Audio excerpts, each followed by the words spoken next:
All right, welcome back to episode 4 of Three and Out. I am Ryan Kieran. That is Keegan Stiefel. Zach Goodall could not make it with us tonight. He also covers the Florida Gators.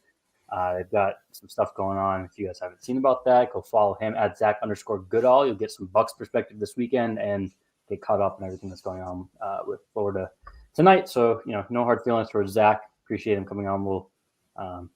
Sure we'll talk about him down the line as Tom Brady inevitably does more stuff. Keegan, how you doing tonight, pal? Thanks for hanging out.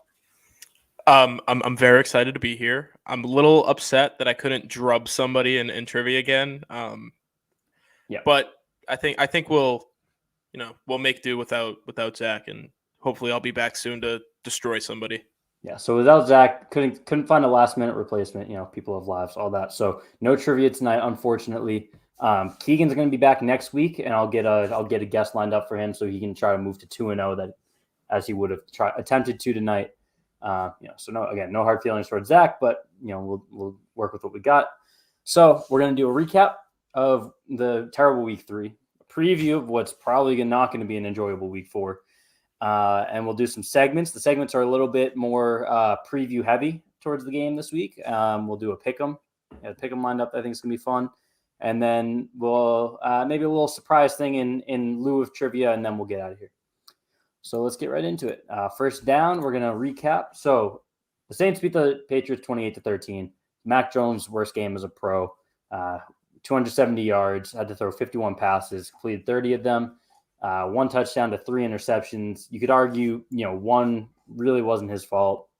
One was kind of at the end of the game where he was just throwing stuff up. So, it's a little bit of a misleading 3, but the overall stat line represents what was his worst game as a pro. Kendrick Bourne was really the only offensive standout. 8 receptions, 96 yards, and a touchdown. Jacoby Myers has a similar line without the touchdown, but that's what Jacoby Myers does. So it was good to see Kendrick Bourne getting in the mix. Defensively, let's. I want to jump right into the defense, I think, Keegan. So I'm going to bring you in here. The defense played well. People aren't talking about it like the defense played well, but the defense played well. It was, 7 of the 28 points were on a pick 6. So defense allowed 21 points.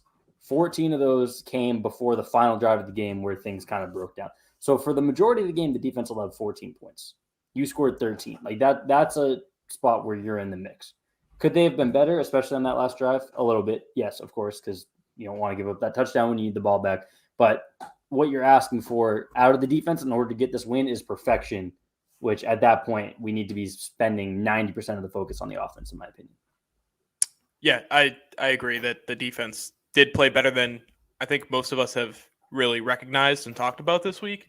What I will say is what they're doing defensively isn't sustainable. I think the getting grinded down by the run game and kind of bowing your neck in the red zone and coming up with big third down stops, that's just not going to continue to happen. Right. I think they're 7th in the NFL in third down percentage on defense, which is that's great. But when you're facing as many third downs as they do, that it's just not going to be sustainable. Right. So eventually people are going to start picking those up, and then the drives get longer, when you're not stopping people on third down. So I think what they're doing isn't sustainable in the fact that there's still a big hole against the run for me. I can't get over that last drive. They literally knew what was coming and they still couldn't stop it, which it's unacceptable. And in fairness, again, it wasn't a fun game. It doesn't feel right to be trying to come out of this, get the positives right off the bat. But the run defense was a lot better than we've seen the first 2 weeks for the majority of that game until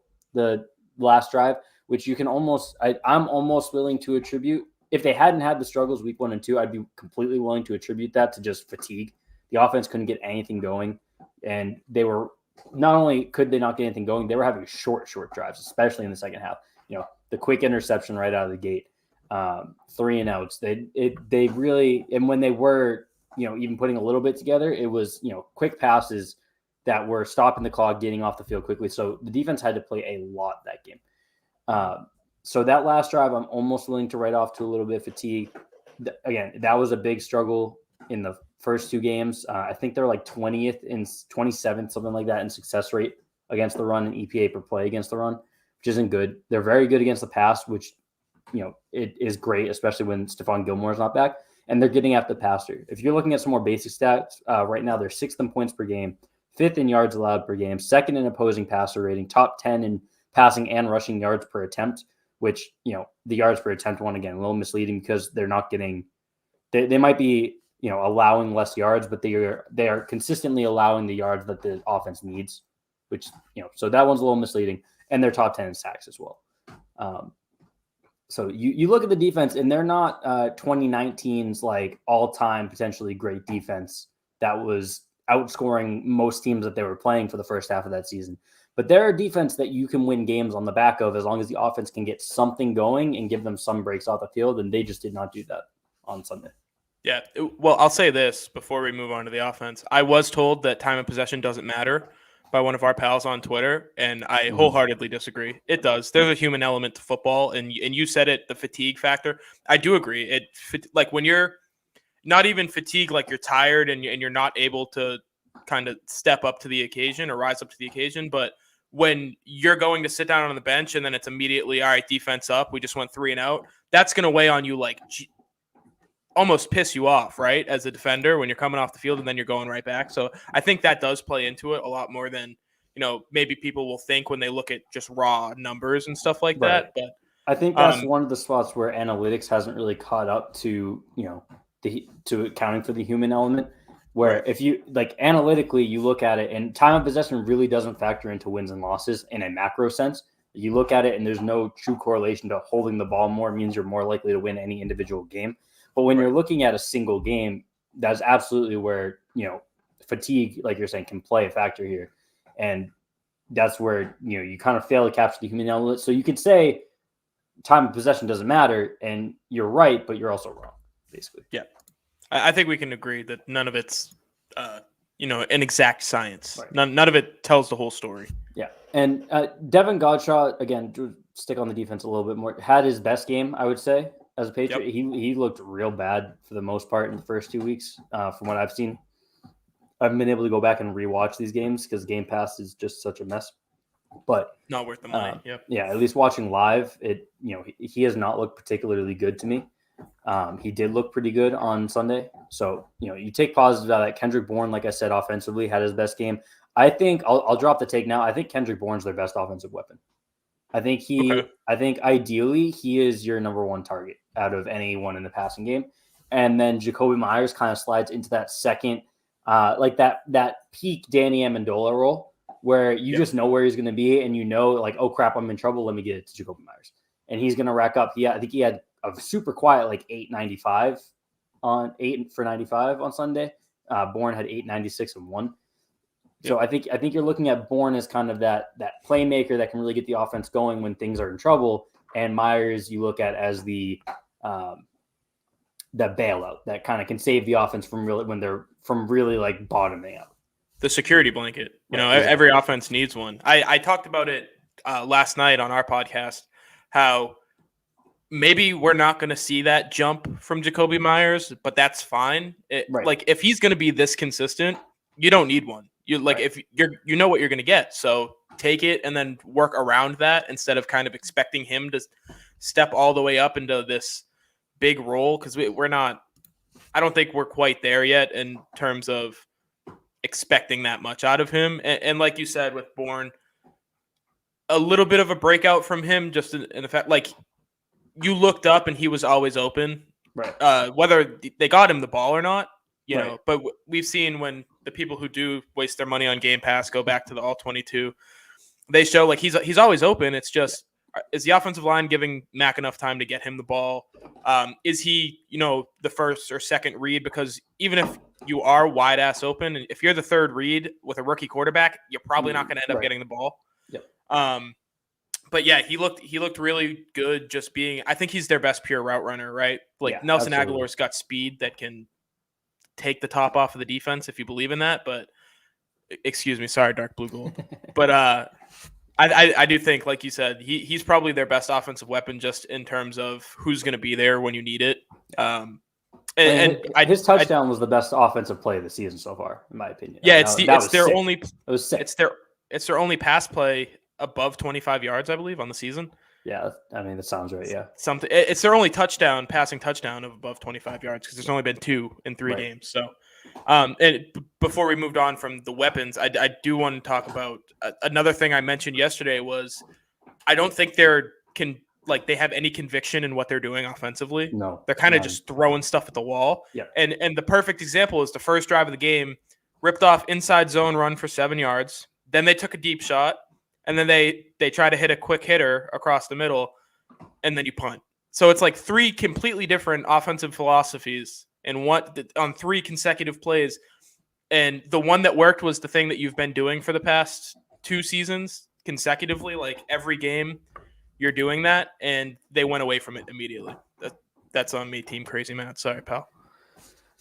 Yeah, and I like what you just said about throwing stuff against the wall, and it kind of leads into the last thing that I want to talk about from this game. This is the type of thing where if Tom Brady was still on this team, you're like, it's okay. It's early in the season. The season doesn't start until Thanksgiving. All the old sayings. They'll figure it out by then. It really seems like with all the new pieces that they haven't played, they're really trying to figure out what they have and who to feature. Right. You saw early in the season, it was, it's just John Smith and Hunter Henry were going to run 2 tight ends constantly, and we're going to pound the ball, and then we'll find them for the big plays. Wide receivers are going to be the afterthought.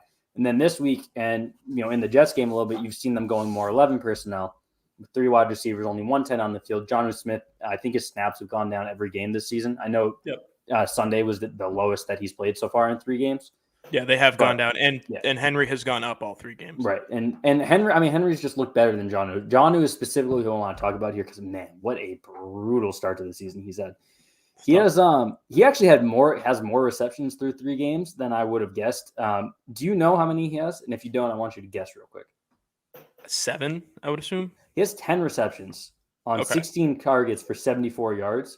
So, about 7 yards a catch, which is not what you want from your playmaking tight end. Right. He has 3 first downs. So, again, in 10 receptions, he's only converting 3 first downs. I couldn't find a solid drop number, but he had 3 just Sunday alone. And I remember 1 in the Dolphins game. So I said at least 4. So out of 6 not converted targets, he has 4 have been dropped, according to me. And then he had the fumble, of course, where he tried to hurdle someone and got flipped on his head. And then a direct turnover, one of the drops just he served it up on a platter to Malcolm Jenkins. Yeah. So it's still early enough in the season where you're not saying, what a terrible signing, like he's got to go or he's got to be benched, but it's definitely not trending in the right direction for Jonnu. Hunter Henry has been used mildly more, and he's looked fine. He hasn't looked like a game changer, but he's looked fine. If you didn't just give him a big target and the whole talk all offseason wasn't around bringing back Gronk and Hernandez, I think you'd be happy with what you've gotten from him so far, assuming it's going to continue growing moving forward. But yeah, I think. Go ahead. No, go ahead.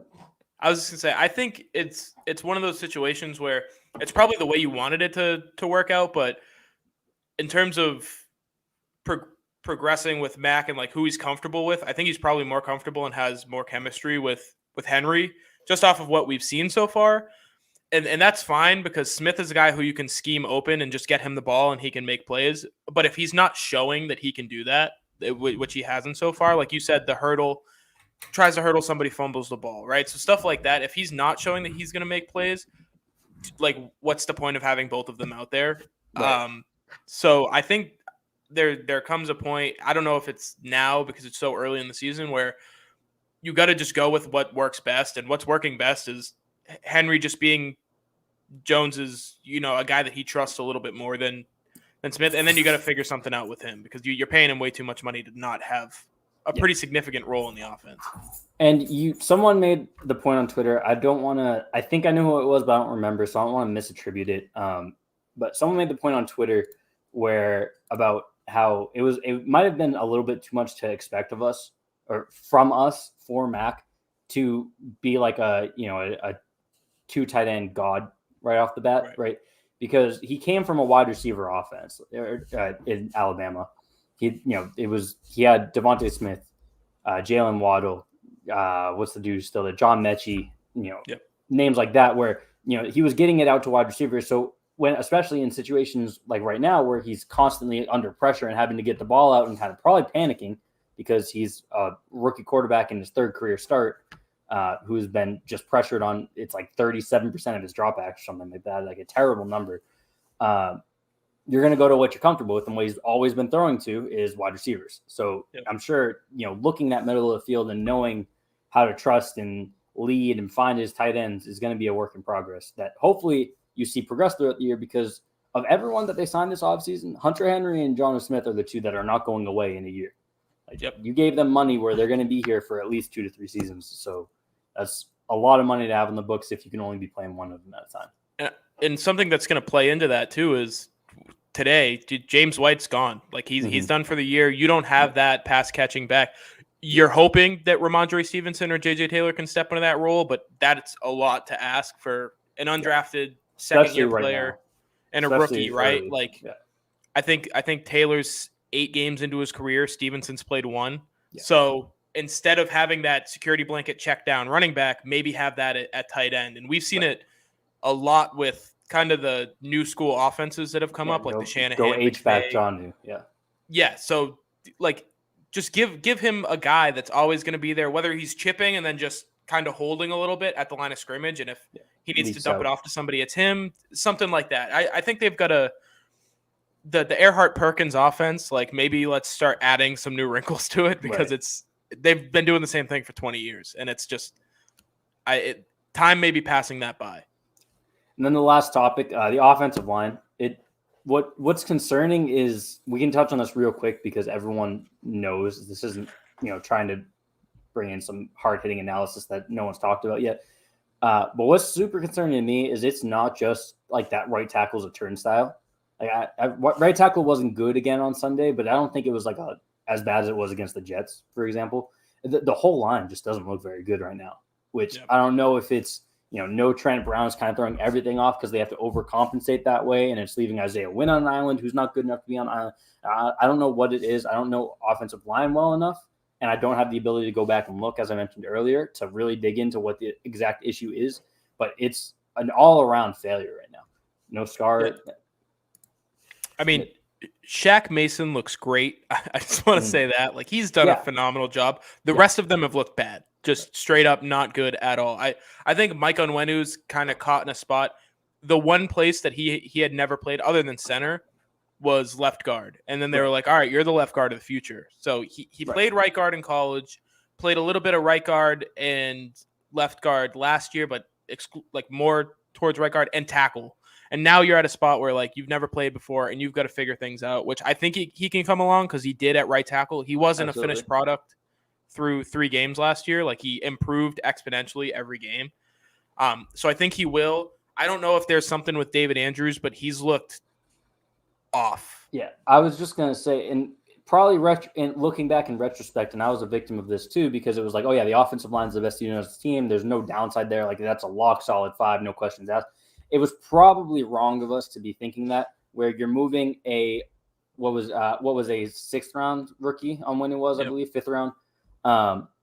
Again, like you said, to a position he's never played before. And while he was great last year and he was deserving of the praise, the context was that he was a 6th round rookie doing that. As a 1st round rookie, he's playing about as you it's not like he was a perfect future all pro guard last year. It was a great surprise, but he still had plenty to work on. Now you're moving him to a brand new position.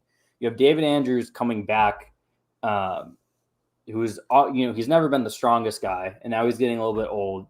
He's post the heart issues that he had, lung issues, and then you have 2 tackles. One, we really don't know still 4 years in how good Isaiah Wynn is, because he's never healthy long enough to know, and you never know, okay, does he look good now, but he's going to get healthy? Does he look bad because he's injured, or does he look bad because he's really not that great? I'm starting to believe that he's just maybe not that great. And then you have Trent Brown on the other side, who's also injury prone. So really the only sure thing on that offensive line, looking back, was Shaq Mason, and that's what we've seen play out so far this year. You're in the worst case scenario, but Shaq Mason's really been the only spot that you can depend on, and one reliable offensive lineman doesn't do it. Yeah, and like you said, the overcompensating part where you've got Yasir Durant, who was like less than a month into his tenure before he got his first start with the Patriots. Justin Herron, another guy who we were like, oh, he looks good for a rookie. He didn't look good for an offensive tackle last year by any stretch of the imagination. He wasn't a liability, and he Right. looked like he might have something that you could build off of. Exactly, and he still does. Like, yeah, the athleticism is there.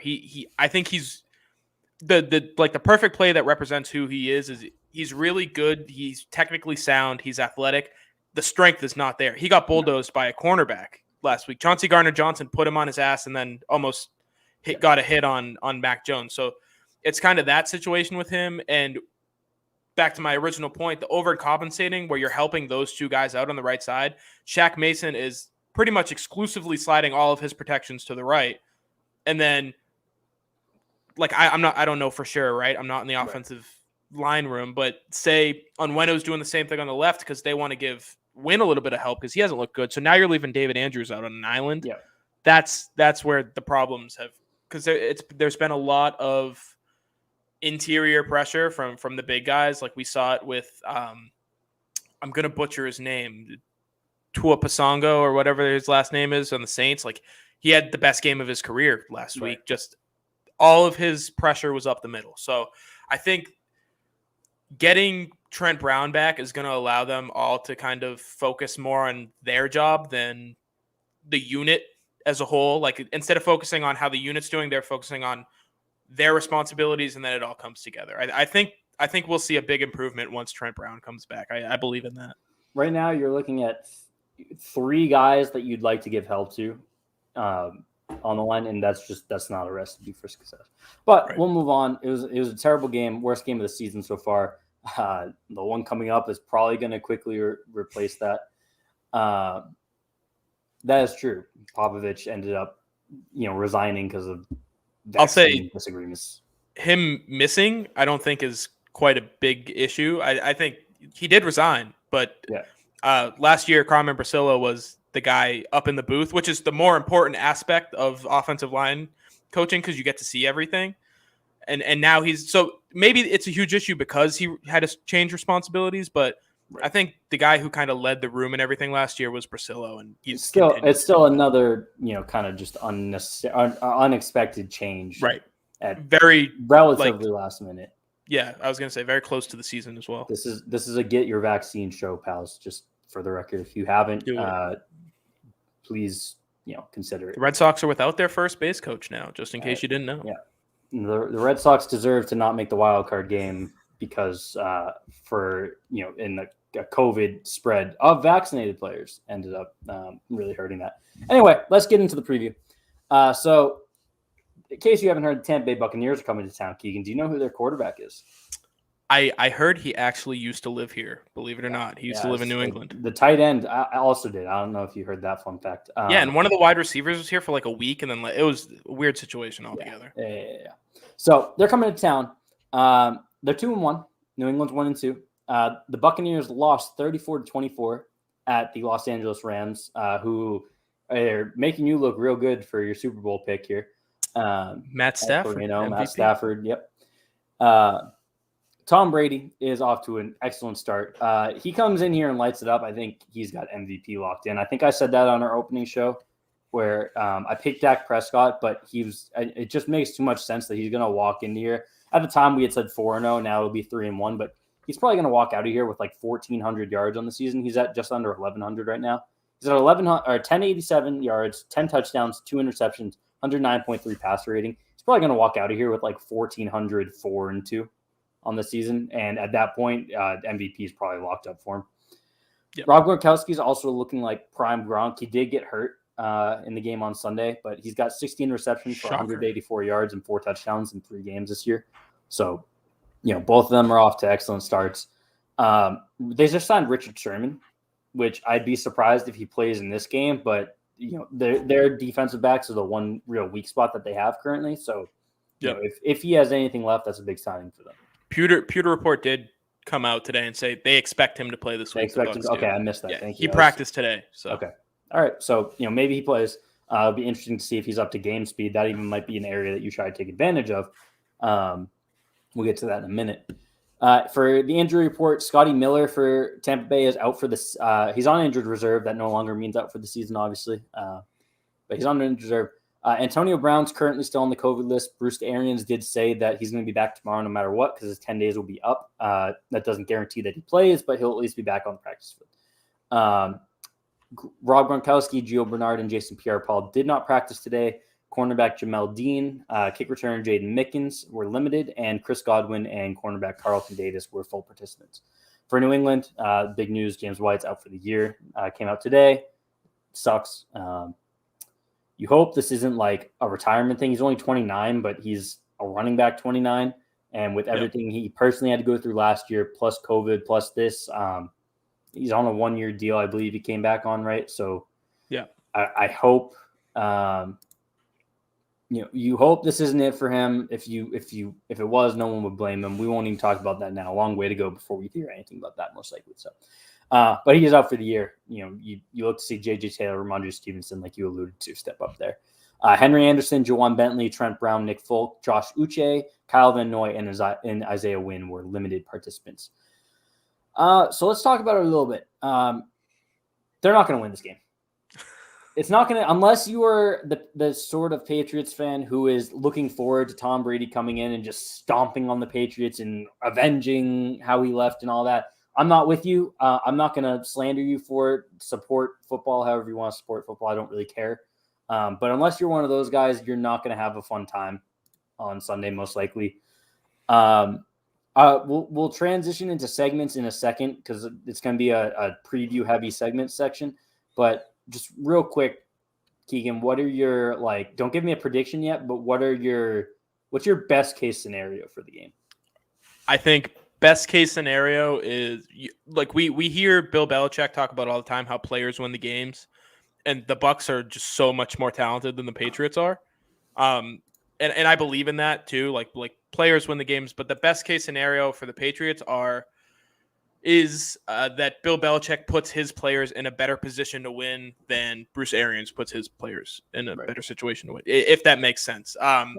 Ultimately, Jimmys and Joes beat X's and O's. Like, they've got some studs on both sides of the ball. But I think there's a world where the Patriots defense knows exactly how to attack Tom Brady, and they're able to neutralize, not completely, but slow the Buccaneers offense down, and the Patriots offense opens things up a little bit, puts Mac in a position to where he's comfortable, like maybe some RPO stuff, keep him in the shotgun, and you're able to attack that secondary. I won't give a prediction, but there's a situation where the game can be close, I believe. Okay. I get what you're saying, and I think, again, if we're talking best case scenario, you look at it, defensively, your strength matches up with their strength. They should be a pass-heavy team. There are times where Bruce Arians forgets that they should be a pass-heavy team, but they're a pass-heavy team that is kind of just okay in the run game. They have a lot of backs. None of them are super, super good. Their offensive line is solid. It's not great. It's a good offensive line. It's a very solid top 10 offensive line. It's not like an average one. It's above average. It's very good. It's not elite. It can be beaten. Defensively, their strength is stopping the run. Vita Vea is a monster inside. Their weakness is being able to throw, so it'll be a big test for Mac. I think the best case scenario here is win or loss. Mac kind of dices them up a little bit and keeps it competitive for at least a half, 3 quarters. If you can get that, especially if Trent Brown's back and they can kind of hold up, because again, they have a good pass rush. They don't have an elite pass rush, just like Jason Pierre-Paul ends up not playing or being on a snap count or whatever. If you can get some protection and you can let Mac cook in the passing game a little bit, I don't care if they lose 72-3. Well, 3 points scored. Obviously, Mac's not looking great. I don't care if they lose 72-21. If Mac's looking good, I'm coming out of this. I'm like, cool, whatever. Realistically, though, they're not winning this game. Like I said, we'll get to predictions later. But let's transition into segments, and we'll continue talking about this game a little bit. So we're replacing the Who Am I bit this week because it felt disingenuous to do this week, where the Bucs returned every single starter from last season. And as a Super Bowl team, pretty much every single starter who deserves being talked about has been talked about at some point recently. So there should be no names here that surprise you. And obviously the Who Am I highlights would be Tom Brady and Rob Gronkowski are coming back. So Right. we're not doing that this week. Instead, we're going to stack priorities a little bit here. So I'm going to give you a group, and I want you to tell me as the Patriots. Because Zach's not here, I'll act as the Bucks. Zach would have been acting as the Bucks, so I'll let you act as the Patriots. I'll act as the Bucks. I'm going to give you a group, and the first one's going to be Tampa Bay's passing weapons: Chris Godwin, Rob Gronkowski, Mike Evans, and Tony Brown. I want you to tell me how you would prioritize defending these guys. Who are you looking to take away? Who are you going to say, okay, that's who we're going to let beat? If they can beat us with that guy, that's fine. Go from there. Kind of give a 1 to 4 ranking, where 1 is who you're most focused on stopping. I'm going to give you the 1 to 4 ranking, but I'm also going to give you matchups. Yep, because I think that's what I would hope for. That's how I viewed it. Number 1, the one guy you have to stop, in my opinion, is Chris Godwin. There's a lot of talk about Gronkowski and Evans in the red zone. Godwin's the guy that gets them to the red zone. We talk about security blankets, stuff like that. He's the guy who gets them there and keeps the train moving, on that offense. And I'll go to that after, to the matchup specific point. But it's Chris Godwin for me first, Gronk second. Just when he's on, there's nothing like him in the NFL. Like, we even saw it last week when he wasn't at his best. There were points where they were like 2 inches away from just breaking the Los Angeles defense. Like a deep pass that he ends up dropping, but if it's, maybe a foot shorter, he ends up catching it and for a big gainer. Number 3, I have Mike Evans, just because, like, physical freak in the red zone, throw the ball up to him, he's going to catch it. I don't think the Patriots have anybody who can defend him one-on-one in the end zone or in the red zone. That's tough, but it's also a situation where when they get down there, I don't think you're expecting to keep them out of the red zone. There's no bend but don't break this week. Don't bend very much. Like, stop them in the middle of the field. And then Antonio Brown, because moving into the matchups, I think John Jones can erase Antonio Brown. At this point in Antonio Brown's career, I'm going to interrupt you real quick because there was something I want to talk about in the recap, and I forgot. John Jones has looked like poop this year, especially last week. He had a rough game. I think he was PFF's lowest graded player. PFF definitely not gospel, but that checked out watching live. Continue. Not that I'm disagreeing with your point. I just, hearing his name made me realize I forgot to mention it. I do not think he's been good this year, John Jones, but I think has a lot to do with the fact that they've been in big nickel for the majority of the time. Like, Adrian Phillips has been the 5th DB like 90% of the time. John Jones isn't playing as much as he used to, and that's not good for John Jones. I think he needs to get into a rhythm and have a role on the defense if he's going to really contribute. And this week, I think he will, and I think he draws the Antonio Brown assignment. He did it when AB was in Pittsburgh, and John Jones was a young guy. He did a really, really good job against him. And now that AB is not the player that he used to be, he's still great. He still has great moments, but I think John Jones is a guy who can limit his production as much as you can. And then Chris Godwin, I think J.C. Jackson's the perfect guy for Chris Godwin, just because he's not going to get out physicaled by Chris Godwin. The guys he's struggled with, like Devontae Parker, that's a guy who just out-muscled him, right? Yeah. So I think that's a spot where you can put him on, maybe with like a McCourty over the top or something like that, or a linebacker dropping in to throw things off, like throw timing off. I think he's a timing guy, Chris Godwin, where him and Brady are on the same wavelength most of the time. But J.C. Jackson just feels right with him. Gronk, give me Kyle Duggar and either Josh Uche or Kyle Van Noy, double team, and just don't let him get past 5 yards. Just bully him. Hit him as hard as you can. Put him into the ground. Like, don't let him get into his route at all. Yeah.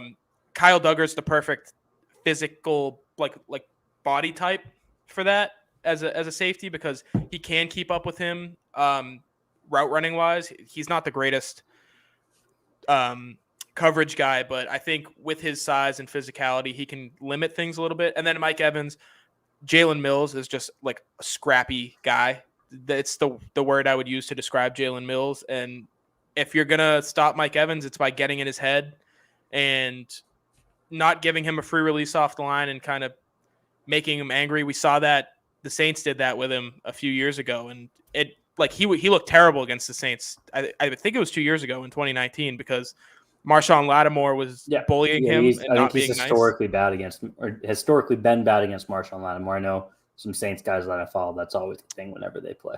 Right. So I've been ranting for a long time, so I'll say that Jalen Mills just bully Mike Evans, be mean to him. Okay. So my plan was to also look at it from a Patriots perspective. So this isn't some well thought out, infallible argument that's kind of going off the head. So my first priority, if I am Tampa Bay looking to distribute the ball, I'm looking at Mike Evans. Number one, for reasons that you said. So either J.C. Jackson lines up to take away Chris Godwin and you have Jalen Mills on Mike Evans, which I love that matchup, or J.C. Jackson's biggest weakness in the NFL, which, it makes sense, is size. Devontae Parker kind of bullies him despite not being a particularly great wide receiver because he is really good at high pointing the ball and he's just bigger than J.C. Jackson and can bully him. So if you put J.C. Jackson on Mike Evans, I have confidence in Mike Evans winning that one-on-one. If you want to put Jalen Mills there, I'm either forcing you to send double coverage at Mike Evans every single time, shift the priority, and trusting Chris Godwin to win his fair share of matchups on J.C. Jackson. Or you're going to try and go Mike Evans on Jalen Mills, like you said, and I feel confident in Mike Evans winning that more often than not. So Mike Evans is who I'm trying to get the ball to most of the time here. Number two, Chris Godwin, just because he's probably their best all-around. He's what makes their offense go in terms of weapons. I'm with you there. I agree that he should be the Patriots' first priority to stop, which is why he would be my second priority, because if I expect you to stop him, I'm going to go for the shot plays with Mike Evans. Third is Gronk. I would be deploying Gronk, especially with the rib injury, as maybe more of that red zone, big play, need a third down, that red zone threat, and mostly just a road grader this game. If I can keep Matt Judon and Josh Uche from really getting anywhere and getting any traction, having to play on the heels, and I can open up the run game a little bit, which is the Patriots' weakness defensively, then that opens up, that he hits a block and then he leaks into the seam, and all of a sudden I've got a 30-yard pass. We're on play action, he's blocking down, and then he just kind of bows out towards the corner and he's wide open for a touchdown.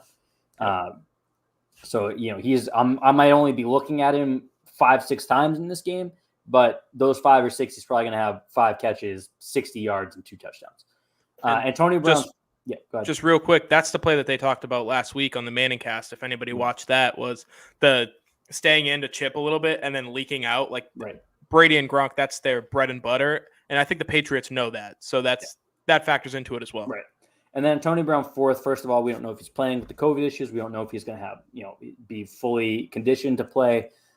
He's your, hopefully they forget about him and, something breaks open. He's clearly the fourth option here.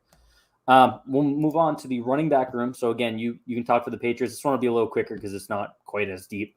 And I'll talk about it as Tampa. So out of Leonard Fournette, Gio Bernard, and Ronald Jones, who are you trying to shut down here? This is assuming everyone's healthy. Right. Gio Bernard didn't practice today, like we talked about. So exactly, I think Gio Bernard's their most complete back. Like he doesn't run the ball a lot. He never has. He's a passing, like he catches passes. That's what he does. Mm-hmm.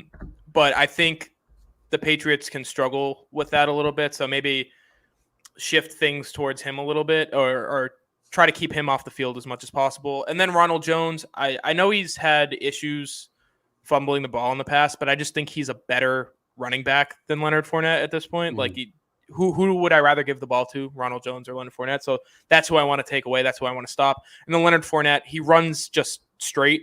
So put somebody in front of him and then they'll tackle him and you're good. Yeah. So from Tampa Bay, Ronald Jones is going to be my first priority here.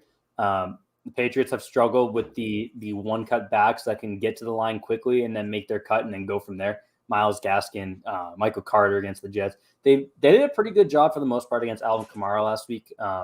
He didn't really have too many plays where you were like, God, this is just painful to watch. But that's kind of what I'm trying to take advantage of in the run game is Ronald Jones' athleticism and speed, get to the line, have him make his read, make his cut, and get upfield.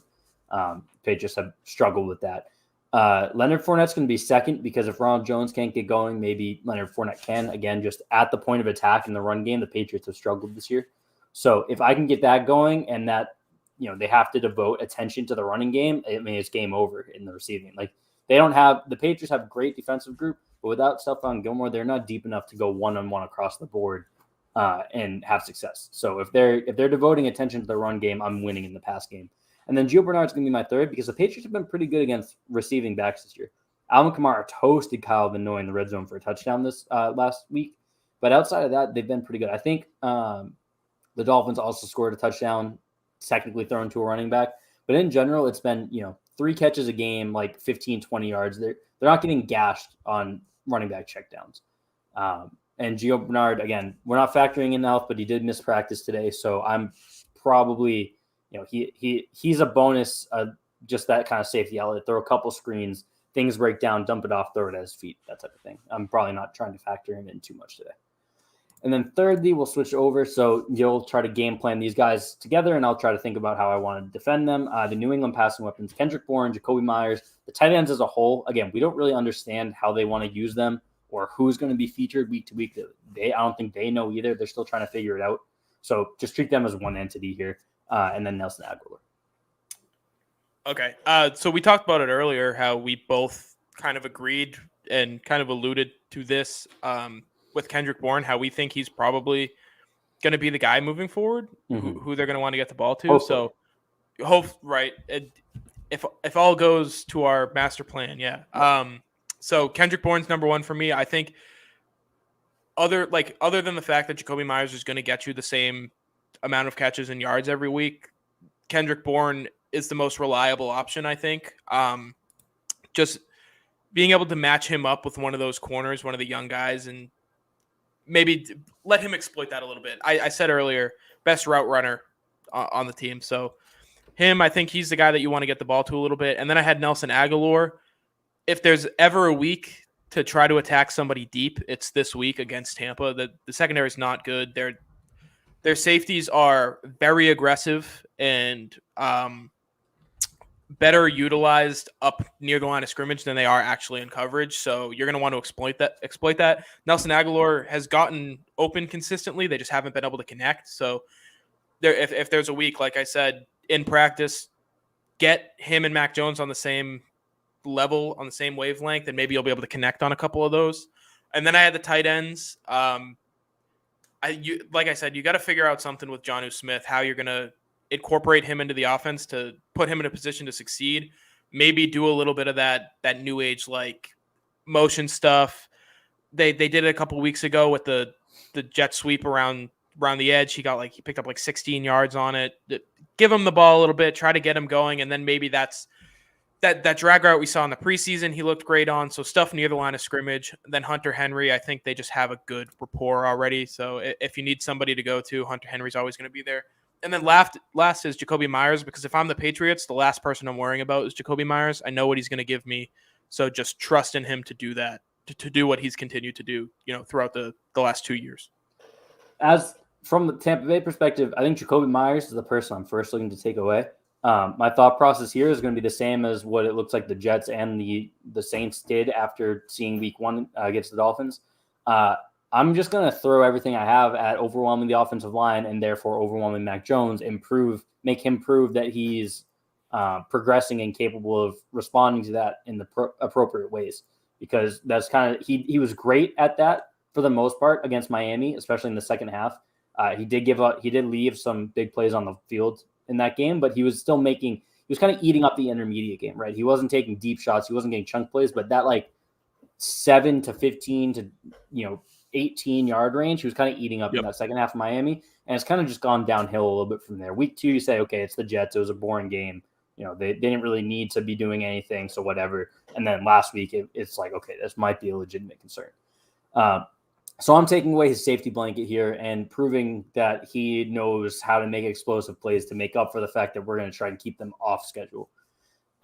Next, I would say Nelson Aguilar, I'll put some attention to, because if they are going to beat us without Jacoby Myers, it still needs to be methodical. Nelson Aguilar is the only one that I'm really scared of, oh crap, there's a 65-yard play. And now all of a sudden they have an easy touchdown. They're right back into this game, even though we were up 10. So I'm making sure he doesn't beat me deep. And again, everything that I'm doing is to try and make Mac Jones consistently make the appropriate decision. That's also a difficult decision. So finding a busted coverage deep is Mac Jones hasn't done it super well to this point in his career, but that's still something that doesn't take a ton of difficulty to do. Third is going to be Kendrick Bourne, because I do, if I'm looking at it from the Bucs perspective, he is their best offensive weapon. So I'm focusing there. And then last would be the tight ends as a whole, because it just really doesn't seem like they know what they want to do with them yet. So if they want to figure that out against us, great. I have Levante David. I have Devin White. I'll let them win their fair share of matchups. And then just because I was so negative on Jonnu Smith earlier, I do want to say something nice. He's been in position where if he makes a couple of these catches, they're probably big plays. So you hope that drops aren't an issue. They weren't an issue in Tennessee. He also didn't have a ton of volume to really know if they were going to be a long-term issue or not, but they weren't a super big issue. So you hope this is just like a streak of bad luck. He gets it out of his head. He shakes it off. And some of these plays that would have been big plays end up happening. The pick six was probably like a 15-yard little drag route because he dusted his coverage and then just took this weird path to the ball, bobbled it off his hands, and ended up in a pick six. And then, the next best play of the game was that falling back, just toss up to Myers at the sideline. It's a dime, to Jonnu on the sideline, drops right in his hands, and he just drops it. So, you complete both of those, and instead of 10 receptions, 16 targets, 74 yards, you're looking at 12 on 16 for probably like 125, 130 yards. Looks a lot better. So, you hope that as the season goes, Jonnu kind of progresses there. And I will say this, just you got it in my mind. Give me some levels or something with these tight ends to where you can utilize the fact that everybody's focusing on Jonnu on that crosser low, especially against this team where Devin White's the most aggressive linebacker I've ever watched. Like, if you look at somebody, he's going to sprint towards them and try to hit them as hard as he can. Same thing with Mike Edwards and those safeties. If there's ever a chance to where you can draw people up and just dink and dunk behind them and pick up like free yards, it's against this team. So give me just at least one play where you run that with him and Henry. And I think Henry could have a couple of big plays in that realm, like that's how they can attack them. Absolutely. That's a great point. All right, let's move on to our second segment, and this is going to stay Bucs focused. This will be a quick one, though. Player poaching. So you're just going to pick one player from the Bucs that you're going to place on the Patriots for free. Who would it be? I thought immediately, like, what's their biggest need right now? Right tackle. Tristan Wirfs is a stud. He's super young. Give me Tristan Wirfs. I think he's a cornerstone. Whether you agree with the fact that you should set yourself up for a long time at right tackle, like a lot of places focus on left tackle and they kind of supplement at right tackle, but that's a guy you put there for 10 years and you never have to worry about it. So give me Tristan Wirfs. And in the short, like intermediate term where you're looking rest of the season, Tristan Wirfs at right tackle opens up Trent Brown at left tackle, opens up, you don't have to rely on Isaiah Wynn, who in terms of the healthy starters has maybe been their worst one this year. I think that's a great pick. My pick for the Patriots was Chris Godwin. I don't think it needs to be explained too hard. Chris Godwin. Tom Brady also would be an obvious answer, but I don't think with everything I don't think you want Tom Brady back on the Patriots anymore. At least give me Tom Brady to hate everything that's going on around him. That's great. And still not win a Super Bowl. It's fine.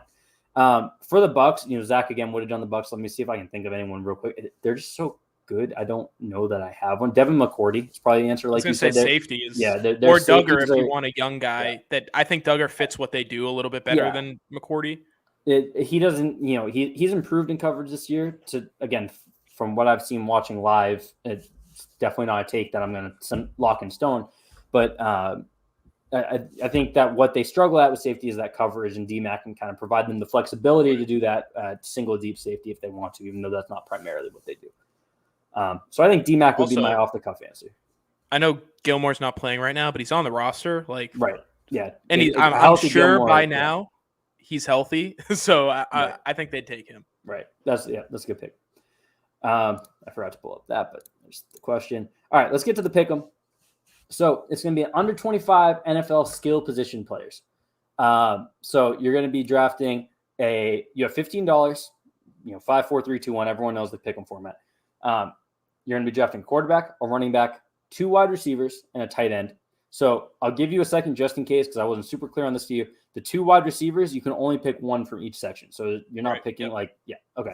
So I didn't have time to make a graphic, and I'm not a great graphics person anyway. So what you in the chat will get to see is this disgusting, grainy Excel spreadsheet that's going to block out our faces. So hell yeah. here are the options at quarterback for $5. You have $15 to spend. Put your picks in the chat. For $5 at quarterback is Lamar Jackson. $4, again, this is under 25. $4 Justin Herbert. $3 Kyler Murray. $2 Trevor Lawrence. $1 Mac Jones. At running back, Saquon Barkley, Jonathan Taylor, Najee Harris would be the $3. David Montgomery and Damian Harris would be your $1. At wide receiver 1, Justin Jefferson for $5, AJ Brown for $4, DJ Moore, Jamar Chase, and then Brandon Ayuk would be your $1. At your other wide receiver, you're going to spend $5 on DK Metcalf, $4 on CD Lamb, $3 on Jerry Jeudy, $2 on T. Higgins, $1 on Jacoby Myers. And at tight end, Kyle Pitts is your 5, TJ Hawkinson 4, Noah Fant 3, Pat Freiermuth 2, and Dawson Knox 1. Keegan, give me your team. So I had at quarterback Justin Herbert. I think he gives you, everything that you're looking for and a guy that you want to lead your franchise for 10 years. At running back, I had Najee Harris. I think he might be the best player on the list. So it was like, why not take him for $3? I understand that Jonathan Taylor is like a beast and Saquon Barkley has that wild ceiling, but I love Najee Harris. Then I had for wide receiver 1, Justin Jefferson. He's a superstar. I know who you're probably going to go with there, but I love Justin Jefferson. Wide receiver 2, I had Jacoby Myers. Like I said, you need, out of the 2 wide receivers, you need to get a security blanket. You need somebody that will always be there. Jacoby Myers is that guy. And then left at tight end, I went with Pat Freiermuth. From our draft show earlier this year, I really like Pat Freiermuth. He can block. He can catch the ball. He's got a diverse route tree. He's not just a guy who stands up in the back of the end zone and you toss him the ball. Like he can move a little bit. So that was my team: Justin Herbert, Najee Harris, Justin Jefferson, Jacoby Myers, and Pat Freiermuth. Okay. We at quarterback, I also went with Justin Herbert. I think he's the best value here. Lamar at 5 is great, but it hamstrings you a little bit down the line. Yep. My options were really between Justin Herbert and Kyler Murray, personally. Same. At running back, I actually just changed this up. I switched 2 picks up really quick here. I had Damian Harris. I'm going to go David Montgomery, though, because I think he provides you something in the passing game as well, which Damian hasn't proven to be able to do. And at my first wide receiver, I had Justin Jefferson, but I am happy to go with AJ Brown, who is, I know who you were alluding to earlier, probably my favorite player in football right now, an absolute beast. Unfortunately, dealing with a hamstring right now, but we're going to give him, if he's on my team, I'm giving him a month to get right, and he's just going to go back to tearing shit up. So AJ Brown going to be my $4 pick there. Another $4 wide receiver, I'm going CeeDee Lamb across from him. So AJ Brown's going to be my intermediate and shot play guy, and he's going to be kind of my possession wide receiver. CeeDee Lamb's going to be just get the ball in his hands and watch him make crazy stuff happen. I think that they complement each other perfectly. I think Justin Jefferson and CeeDee Lamb would be great together too. Personally, for me, Jacoby Myers was like the probably worst value on this list. When you're just looking at the other wide receivers available, I think all 9 other wide receivers are at least a step up from him. For as dependable as he is, I just got him on here again because Patriots. But so I have AJ Brown, CeeDee Lamb, and then at tight end that leaves me $1 to go with Dawson Knox, who I was a fan of coming out of college. He's shown flashes in Buffalo. He's having a solid start to the season this year. It's looking like it might be his best year as a pro, so I'm going to try and build on that. And tight end kind of is a wasteland here, right? The top 3 are all intriguing in different ways, and then the bottom 2 are coin flips. So I'll take the proven commodities and then see what I can get out of Knox. If we're all like being honest with each other, there are 4 tight ends in football that you would gladly take, and the rest of them you're like, yeah, all right, I'll take them. Like, exactly. You can throw them on my roster. So my team is Justin Herbert, David Montgomery, AJ Brown, CeeDee Lamb, and Dawson Knox. In the chat, I will say this. Go ahead. You changed things up on me before the show, which it didn't change what I was doing, but I had a spiel on Josh Jacobs, who was originally on the list. So let me set this up for you. Josh Jacobs was originally my $2 pick, and I didn't like him there because depending on who you talk to, that's either absurd for what he's done to this point compared to like a Najee or a Jonathan Taylor. I guess people arguing he should be the 5, 4, 3 2, 1 are off the list completely. So I just took him out altogether. I think David Montgomery slotted in a lot better here. So Josh Jacobs on the list. Keegan, Josh Jacobs spiel. Yeah, I was just going to yell at you for having him above Damian Harris. I think he There you go. doesn't deserve to be on the list. I'm very anti Josh Jacobs. I tweeted before the draft if he won after the draft, if he won Rookie of the Year, I was going to chain myself to a statue in Boston. Luckily, he did not. Kyler Murray stole it. I appreciate that. But I'm anti Josh Jacobs. I think he's the most replaceable running back in football. Yeah, I liked Josh Jacobs coming out. He hasn't, not like, Josh Jacobs stan or anything. I thought first round was funny to see him go. So definitely not someone I'm pounding the table for by any means. Just a quick update on the Red Sox. They're in the top of the fourth, up 1-0. JD Martinez hit a 445-foot home run. 444 home run, dead center. Yeah. So shout out that Nate Eovaldi bouncing back a little bit after his rough start. And one more thing on Josh Jacobs. Yep. I was Damian Harris over Josh Jacobs the whole time. Before the draft, he was their number one running back. I don't care about any of the factors that go into it. Was. Who did Nick Saban, the best college football coach of all time, trust more? Damian Harris. So it's just some team ones. I popped them up earlier, but we'll go over them again. Kyler Murray, Jonathan Taylor, AJ Brown, Jerry Jeudy, and Dawson Knox. I like the Brown-Jeudy combo a lot. Yeah. My critique here would be Jonathan Taylor. Just go cheaper because I think he's if you want the one-dimensional running back, I'd go $1 for Damian Harris and then maybe go get TJ Hawkinson instead. So you might get something more reliable out of your tight ends. Hawkinson, this year is looking like he might have a case to jump into that like 3 tight ends that everyone cares about list. Yep. 3-4 tight ends that everyone cares about list. So that'd be my one here, but it's a solid team for sure. Dark Blue Gold goes Kyler Murray, Najee Harris, Jamar Chase, Jerry Jeudy, and TJ Hawkinson. Love that team. If you're all in on Jamar Chase, which I am all in Jamar Chase, I think this might be the best combination you can put together. And then Studio Jim went Justin Herbert, Najee Harris, Jamar Chase, CeeDee Lamb, and TJ Hawkinson, which I think that's too much money. Yeah, definitely. That's definitely too much money, Studio Jim. But I like the effort anyway. Rules are for suckers. All right, so that's the pick'em, and this is where we'd move into trivia for third down, but we do not have trivia, unfortunately, because we only have Keegan on. So instead, we're going to do a little 6-pack for Keegan. Yes. So, Keegan, I don't have these written down. I have like 2 questions in my head, and the rest are going to be kind of coming off the dome. So we'll see how this goes. This might be a mess. I'm just going to ask you 6 questions. They're going to be opinion-based. I will tell you if they're right or wrong, however. And right off the bat, because I forgot to ask you beforehand, have you seen The Sopranos? So this is very funny. I had a conversation with my girlfriend last week how we're watching Impeachment. I don't know if anybody's been watching that, but the American crime story about Bill Clinton and Monica Lewinsky, it's phenomenal. And I told her we need to watch The Sopranos because I feel like that's the next in line for us turning into old people and sitting down and watching a show every week. It's The Sopranos. Sopranos was my way back in early 2020 when so Dark Blue Goat, just sorry not to cut my own thought off, but I was thinking compete against chat, but I simply can't trust you guys. Like I don't know. And also writing questions is hard. I've been learning, so I'd like to save the questions that I can. I'll you know what we'll do? We'll do the 6-pack, and then I'll give you the questions that I can't recycle. So the matchup question and then the Bucks question, I'll give you guys those and see how you do. That's what we'll do here because I'll have to replace those next week anyway. But the other 4 we're just going to carry to next week where Keegan will be back. Okay, so my first question was going to be because The Ringer posted their Ultimate Sopranos episode rankings list today, and everyone on the timeline's talking about it. So don't look at that, Keegan, if you haven't watched it yet. I was going to ask you what your favorite episode is. It was my, way back March 2020. The quarantine's going to last for like a month or 2. Let me rip through a show I've never gotten to before. That was my show, was The Sopranos. And here we are 18 months later, still going. But it's phenomenal. I'll say this. I know my favorite scene is the son, the no F and ZD. That's the best scene of all time. I see that all the time. It's so funny. So it's I think it's objectively the best show I've ever seen. I also have minimal interest in watching it again because it just makes me feel like crap because it's so dark.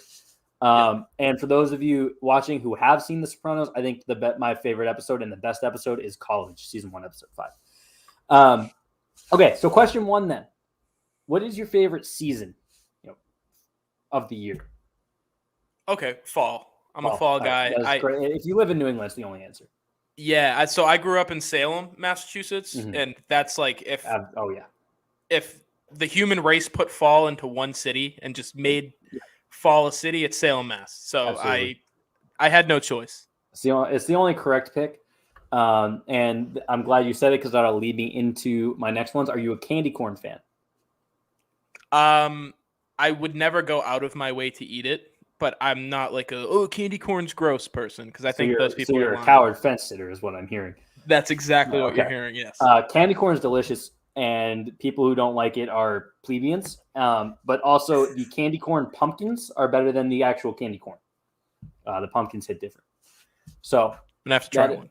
In the UK, you have to track it down. Interesting. Okay. I will say though, my revelation about pumpkins being so much better than candy corn is relatively new. It was like last year I discovered this, and I will say my candy corn enjoyment has gone down since then because the pumpkins are so superior to me. That having a candy corn is like, I could be having a pumpkin right now.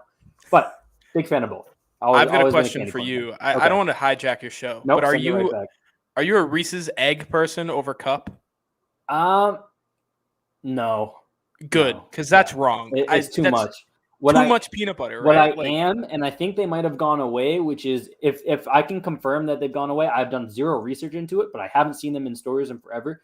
The Reese's Fast Breaks that were like the Reese's version of Snickers that had like nougat in it. Like a candy bar. Yeah. It was a bar with nougat in it. Not the one that was like a fake Kit Kat, but the Fast Breaks are the best Reese's product and probably the best candy bar, period. It's a strong take. It is so good. It would be, I wouldn't have them a lot because they're like 400 calories for one bar. But it would be when I moved into my first apartment, when I would go back and visit my mom, there was this gas station that I always go to when I lived there. So I'd stop there, get gas, and get one. That'd be when I have it. So it was like an extra treat to go see my mom. Love it. That and then Take 5. Have you ever had a Take 5? I have. So Take 5s are the best candy in the game. The best chocolate-based candy in the game. I think they're fine. This take is terrible. Cadbury cream eggs are gross. So Dark Blue Golds in the UK, and I believe they're more popular there, so I respect it.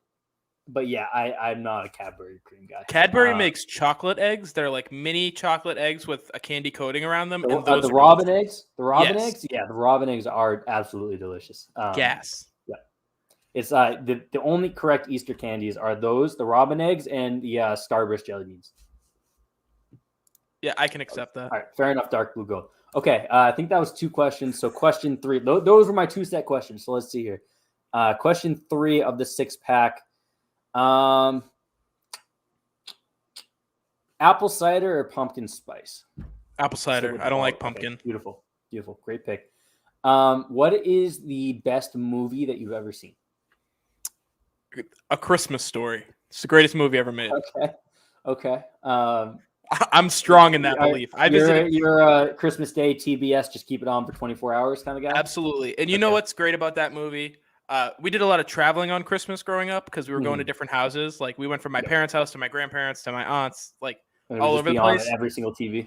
Yes, and when you'd leave your house, by the time you got somewhere and looked at the TV and like actually started paying attention, it was on the same spot where you left off. Right. So like it was perfect every time. I don't know how they did it, but they did it. And I visited the Christmas Story house, the house that's dedicated to it in Cleveland this year. It might have been the greatest like hour and a half of my life. I'm going to hurt your feelings here because I do not like A Christmas Story. And my family also always puts it on for 24 hours, and I just try to block it out. Not everybody. I generally force them once the NBA games get on. I at least force like a second screen to go on somewhere else so I don't have to watch it. I think Christmas movies in general aren't great. I'm going to follow up with a 4A on that. What is your most underrated movie? And don't say Christmas Story. No, that's the right answer, but I won't give you the same answer twice in a row. Underrated. This is weird, but I think it's just my second choice for favorite movie, and it's something like I grew up on it. Probably shouldn't have, but Superbad I think gets funnier every time I watch it. And there are people who don't like that movie. And I don't know that it counts as underrated. I think there are definitely especially like as we get further away from it. I've got a second one too. I think people have to go back and relearn about it, but I think in the time it's probably considered one of the better comedies of all time, especially like coming of age ones. I'll accept it. I might call a little bit of I've got 4A-2 for you. All right, give me it. Juno. Okay. With Elliot Page. I was gonna say Elliot Page, right? Yep, and Michael Cera, of course, the legend, Polly Bleeker. That's a great movie. J.K. Simmons is very funny in that movie. I'm gonna lead this into question 5, but I'll also give my answer here. Do you know the tweet that's like it was like 2 years ago, and it was like in asterisk guy who has only seen The Boss Baby watching his second movie, and then the quote's like, I'm picking up a lot of Boss Baby vibes from this. This answer is gonna kind of be in that vein because this is a movie that I just saw for the first time like 2 months ago. Almost Famous came out in like 2000. Yeah. Billy Crudup, like Kate Hudson, Frances McDormand. I had heard about it and I'd heard it was pretty good, but I've only ever heard about it from like maybe 2 different sources until I'd seen it, and that movie rules. Big fan. My for real answer for this though is going to be Seven Psychopaths because I know I was early on that one and I know that it doesn't get talked about enough from the time it came out to now. Colin Farrell, Sam Rockwell. Why am I spacing on dude's name? Christopher Walken, Woody Harrelson, dynamite cast, very Legends. Weird movie, great movie. Check it out if you haven't. Question 5, because you mentioned Michael Cera. If you could fight one celebrity, who would it be? Because my answer is Michael Cera. I hate Michael Cera. Okay, if I could, so is it if I could fight somebody because I hate them, or is it like not I who could, you think I could beat them if up? You had the powers to beat up. If you were given privilege, they're like handcuffed, and you can just go beat the crap out of some celebrity. Who's your answer? Oh, that's a good question. If you need a minute to think about it, I'll explain on Michael Cera for me. Yeah, circle back to me. Okay. All right. So Michael Cera, it was said, James Corden's a great answer, Dark Blue Gold. It was said on like some stupid like Facebook meme a long time ago, but it's never gotten out of my head. Michael Cera seems like someone who accidentally showed up on a movie set one time and they mistook him for the actor, and then he was too afraid to tell them no, and now he's here. Okay. Arrested Development was funny in spite of him. Superbad was funny in spite of him. The only thing that I've ever watched and liked him in is This Is the End, and that's because he is playing the opposite of what you expect Michael Cera to be like. Right. When he like slaps around his ass, very funny. It's sexual assault, not funny. That scene, very funny. I hate Michael Cera. Scott Pilgrim vs. the World. I was like, oh, this seems like a movie I like. Nope, can't stand it. Can't do Michael Cera. Can't do Michael Cera. Yeah, so I'm on the opposite wavelength as you, but I'll pick somebody from that movie. I had to look up a list because my brain's not that good to think of somebody on the spot. James Franco. I've never liked in anything. He's a crap dude too. Bad person too. Yeah, bad person. So that's a much better answer objectively. Yeah, I never liked him in the first place. And then we'll finish this up with question 6. This has been a off the rail segment, as you can see that my brain is just turning as we go through this. I love it. This is the most fun I've ever had doing a Pat's Pulpit. All right, question 6. We'll end on a football one. We'll do sports in general. You don't have to pick football, but pick a sport. What player got you into that sport? I'll pick football. Okay. Teddy Bruschi. Okay. I talked about it actually on somebody else's podcast this week. How why is Tom Brady so special to you? Like as somebody who grew up in New England, and I said, I think Tom Brady's the only reason I'm into football because my family didn't like football until he came, changed the franchise, and then turned them into football fans. Mm-hmm. So I ended up growing up in a house where football was on. But the first football game I ever remember watching was Teddy Bruschi's return in 2005 against the Bills in October. Yep. And you watch when you sit down to watch a football game, usually they have a story that they just talk about the entire game, and it was the Teddy Bruschi story. At 9, I read his book.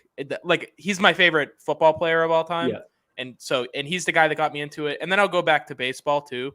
JD Drew got me into baseball. I like that answer because JD Drew doesn't get enough love for his time with the Red Sox. He was as consistent as it comes.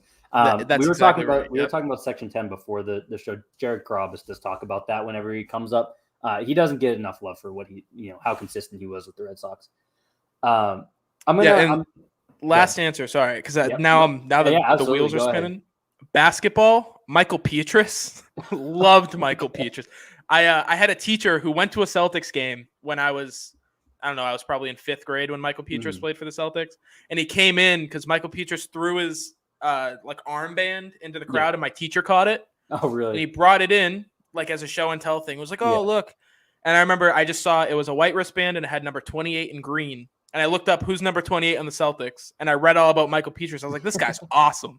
So Michael Patriots got me fun fact, basketball. Around 10 sounds right because I'm a little bit older than you. I think I was like 12 or 13, but I remember having a fight with my dad when he was on the Celtics because I was convinced his name was Mikhail. Yeah, I remember saying Mikhail Petrus, he's on the Celtics now. That's great. My dad was like, it's Michael Petrus. I was like, there's no way it's Michael Petrus. And we got into a legitimate fight. I was yelling at him. I was wrong.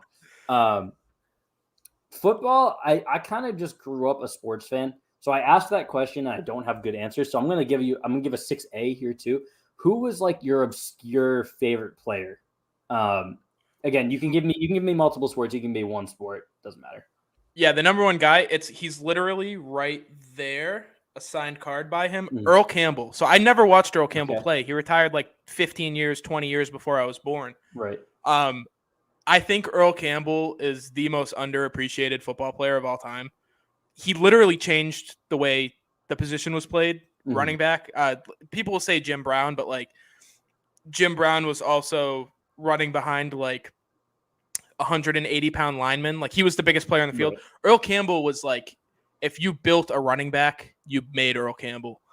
So cool, just the coolest guy. And I got to meet him in 2015. I lived in Texas for a while growing up. And we went to a University of Texas game, and he was being honored. And it was right after he got out of a wheelchair. He had hip surgery, and it was a huge thing. And I got to meet him, and he must have been in his late 60s at that point. The coolest guy on the face of the planet. He was, what's going on, brother? And shook my hand. He was like, all right. I'll talk to you later. He knew he wasn't going to talk to me later. Right. Just so cool. I've gone back. He's the best. I love Earl Campbell to death. That's awesome. Football wise, if we're talking about before our time, it was Barry Sanders, which is not a random one. Very, very unrandom in that sense.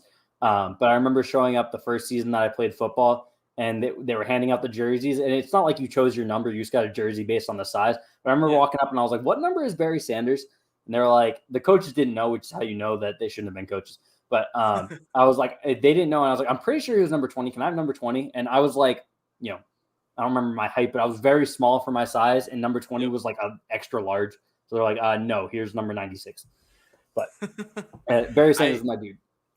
I have a story like that, just going back to the Teddy Bruschi thing. I got number 68 as my first number, and I found the kid who got number 54 because it was the same situation, just the size of jersey. It was the same size jersey, and I was like, I want the number 54, and he was like, okay, and I was like, can I have it? And he was like, no. So I said, I'll give you my jersey. We'll just switch jerseys, and then I'll tell coach that you lost 54, and then I gave you the jersey, and he'll give me another jersey. It was this cracked out plan as 7-year-olds. Right. We found out, and the coaches were like, whatever, guys, you can pick a new number, and he can have 54. And I got 54, and I was the happiest kid on the planet. Nice. Football wise, also, I loved. I was a running back when I was young and okay at football. So it was Fred Taylor, Clinton Portis. I was big fans of, and then Chris Chambers. Even though he was on the Dolphins when I was growing up, I really liked Chris Chambers. Baseball, it's Jimmy Rollins. Jimmy Rollins is a Hall of Famer. Argue with your mom, I don't care. And then basketball, again, it's not a great answer, but it's Paul Pierce and Allen Iverson. Yeah, For baseball, for me, it was always Ken Griffey Jr. He's so cool. Yep. Just the coolest guy in school. Yep. I was also a huge Will Middlebrooks fan growing up. I'm comparatively young to most of the people I talk to, and they're like, Will Middlebrooks was your favorite player growing up. But now he went on a stretch where he hit 6 home runs. He was the first prospect in a long time that was that dude, supposed to be that dude, coming kind of came out of nowhere and then was good when he came up at first. That's why 2012. Mookie Betts is probably my favorite athlete period of all time, because he came up at that perfect time where like in high school where I really knew like following minor leaguers and like was really becoming a Red Sox fan beyond just like, oh, local team, go Red Sox. Like I really understood baseball and, knew the team and the players and who was coming up and moves that they should be making, all of that. Mookie Betts was like the perfect time for that, right up to the 2018 team, which is probably my favorite sports team of all time. So I don't think anyone will ever top Mookie Betts for me for similar reasons.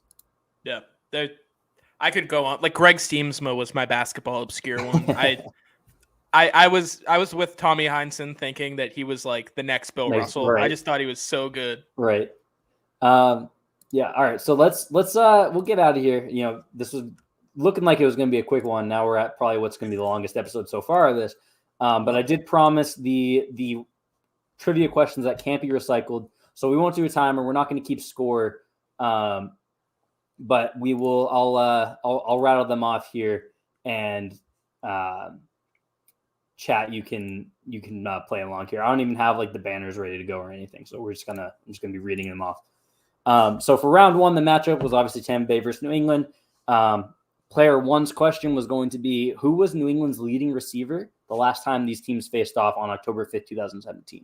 And as I'm reading that, I realized the question isn't worded quite greatly in that game. So in the last game that Tampa Bay and New England played, who was New England's leading receiver? Oh, New England's leading? Yeah. Was it Chris Hogan? It was not. Chat, I'll give you chat like, I don't know, 10 seconds to send in their answer. I know Tampa's. Who was Tampa's? Because that's not the next question, so you can go ahead. Deshaun Jackson. It was Deshaun Jackson. I was going to ask it, and I didn't think the names lined up well enough to do. Chad's saying Edelman and Amendola. That's not correct. It was Brandon Cooks. And this just feeds into my Brandon Cooks propaganda because he was excellent that season for the Patriots. Yep. I wish they had kept him around, and New England hated him, especially like sports talk radio hated Brandon Cooks. So obnoxious. That's how you know he was good. Yeah, so obnoxious. Love Brandon Cooks. Love what he's doing in Houston this year with no one around him. He's probably still the most underrated player in the league. This is a very accurate take. Oh yeah. That 1 year. Yeah, like, that 1 year. No one remembers 2017. No. Or wants to. Yeah, Eagles fans do. Okay, so question 2 would have been, who was Tampa Bay's leading rusher the past 2 times they faced off, which was that 2017 game and then September 22nd, 2013. Doug Martin? It was Doug Martin. 88 yards and then 74 yards. So then round 2, we're not going to say. Round 3. These are Buccaneers-specific questions. I think these are easy ones, but we'll see. This week was tough to balance because I don't know what Zach knows about the Patriots. Right. And also he's a Jaguars fan. He covers the Bucs, so I don't know how well he knows Buccaneers history as well. So for the sports ones, I tried to go a little easier. But before Tom Brady, who was the Super Bowl MVP of Tampa Bay's only other Super Bowl victory? The MVP of that game was a defensive player. I want to say Derek Brooks, but I think a DB stole it, like a random DB. Chat has a correct answer. I'll let you lock in your guess, but we have the correct answer in chat. I saw it. I knew it was DB. I was right. It was Dexter Jackson. It's Dexter Jackson. Which I didn't know that. I remember that's one of the first games that I remember vividly watching as a kid. The Patriots Rams Super Bowl is the very first one, but this was another one. And I remember being the only one in the house watching it because I was with people who didn't care about football and the Patriots weren't in it. So they were just mostly getting together for a party. But I was sitting there intently watching. Dwight Smith. So Dexter Jackson had 2 interceptions. Dwight Smith also had 2 interceptions, and they were both pick sixes. So I don't understand how he didn't win. Derek Brooks also had an interception that was a pick six. Rich Gannon threw like 5 interceptions and 3 were pick sixes. And Derek Brooks was an all-around menace. So I really don't know how Dexter Jackson won that, to be honest. And then a week later, it gets glossed over because the Dirk thing where Dirk was the number 1 seed and got swept and then got the MVP. Yeah. But they literally gave Rich Gannon the MVP a week after that game. Yep. So very funny. And then the last question we'll do tonight, before Tom Brady, who was the starting quarterback of Tampa Bay's only other Super Bowl victory? Obviously that same game. Who was their quarterback? Brad Johnson. Yes, it was Brad Johnson. So that'll do it for us. Keegan, I appreciate hanging out. I appreciate the guys, you guys who stuck around, especially as this just went increasingly off the rails. I had fun, Keegan. Thanks for hanging out. You will be back next week. I don't have a guest lined up. I'm trying to keep one Pat's Pulpit guy on per week, and obviously, this week didn't count for trivia purposes, so I might go Pat's Pulpit head to head again with you, and we'll see who else is available. But yeah, we'll figure that out. We'll be back next week at 7. Again, Keegan, you'll be back with us. They have the Texans next week? It's the Texans next week. Yeah, I'll be going to that game. Oh, actually. Nice. Fun. Yeah. So we'll be recapping the Patriots-Bucks game and previewing Texans-Patriots. And now we'll head to our out. We finished third down. We're going to go out. We're going to punt here. Keegan, give me your official game prediction. 31-19, Tampa Bay. I think it's going to be a weird one. I think there are going to be mistakes made on both sides. Very emotional game. Mm-hmm. But 31 points feels right for this defense against Tampa because I think Tampa connects on a few deep shots, maybe a couple wild plays that inflate the score. And then late, I think the Patriots pick up some garbage time points. So 31-19. I'm going to go 34-13. I do not feel very good. As we were talking, I kind of got a little more confident into it, but I'm going to stick with my initial prediction. I'm going to say 34-13. I think Tom Brady just comes out and stomps on them early, and then the rest of the game's kind of boring. I will say this. I think that the 68 yards to get to the record, I think that's done within 3 minutes of the game. Yeah, absolutely. I think that it's like right out of the gate, just like play action to Gronk. Yep. Nice little 20 yards, and then they just march down the field and score a quick touchdown. What's going to happen? They celebrate, and is somehow they're going to get a kick return to the 31-yard line, and that's going to be a 69-yard touchdown to Gronk. Yeah, it's just all of it's going to come together. Dark Blue Gold's got 41-28 Tampa, and as promised by Crazy Matt, despite that one guy, New England 33, Tampa Bay 23. And that'll do it for us officially. Appreciate you guys hanging out. We'll be back next week with better structure. The structure will be back. Again, shout out Zach Goodall. He couldn't make it tonight, but he's a great dude. One of my oldest Twitter pals. So if you're not following him, go follow him at Zach_Goodall and follow SI Buccaneers and SI All Gators, which are the sites he runs and contributes to. Flores got a lot of not great stuff going on right now, and he's doing a great job kind of bearing down on it. So go ahead and hit him with the follow, get caught up on that stuff, and we'll see you guys next week.